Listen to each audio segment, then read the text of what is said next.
In this video, I want to talk about lighting and 3 different types of lights that I love and use on a very regular basis. All right, so in the detailing world, people constantly talk about lights. They're talking about lighting. They're like, lighting is everything. And it's like, yeah, kind of. Sometimes that might be true. It's not always true, but sometimes it's true.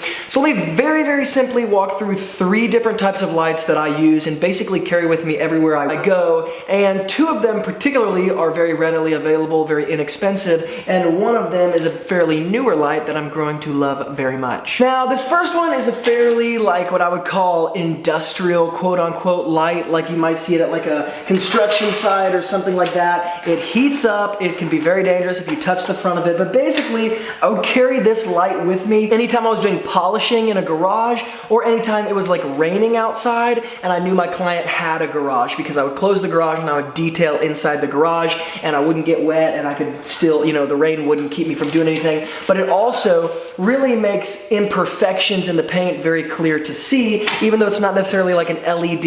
It doesn't have the exact amount of lumens that you might need, you know, that all these detailers are saying you need. It still works very, very well, and it's got a little on and off switch back here.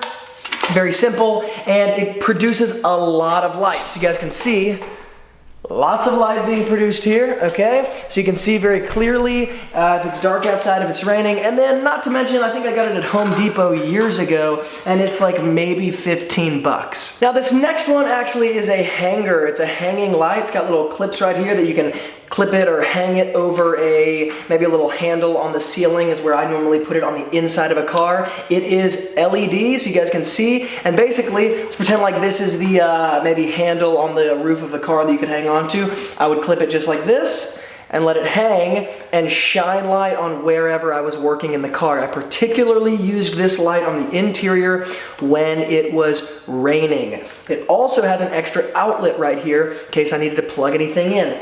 Very, very convenient, very easy to use, and very good for a mobile detailer. Now, this next light that I have right here is called the Flamethrower by Buff Bright, and I believe Tom is my man who puts out this particular light.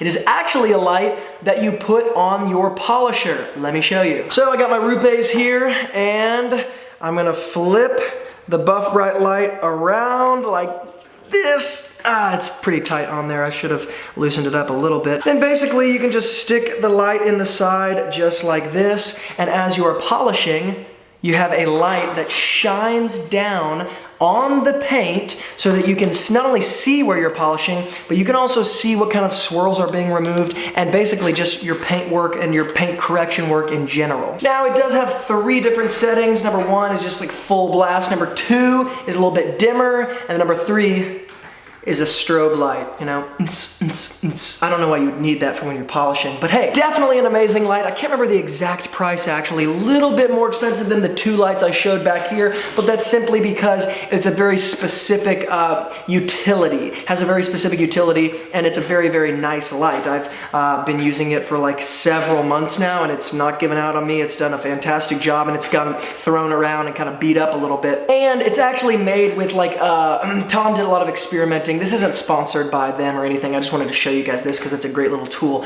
But he did a bunch of experimenting to see what the exact amount of lumens would basically show the proper amount of swirls or the maximum amount of swirls when you're doing paint work, so that basically this light is engineered supposedly to maximize the amount of imperfections that you can see in the paint while you're doing your work. So, very good light called the Flamethrower by Buff Bright. So that's just a few of the lights that I use. I thought it might be a little useful because people talk about lighting so much and it's like so dang confusing, and it's like you don't really have to be so confused. Like, get a couple of lights that work, do a little experimenting, maybe get a little a light that's a bit more utility designed, maybe for the detailing world. But apart from that, it's really not too difficult. When you're a mobile detailer, you gotta have lights, there's just no question. So if you guys want to see any of these lights, check out the description box below. I'll hook up links to all of these lights, and specifically the ones I showed in this video so you guys can see them or use them in the same way that I use them if you need to. If you love everything auto detailing like I do, then definitely consider subscribing to the YouTube channel here. And as always, from Luke here at Wilson Auto Detailing, keep working hard, and I will see you guys in the next video.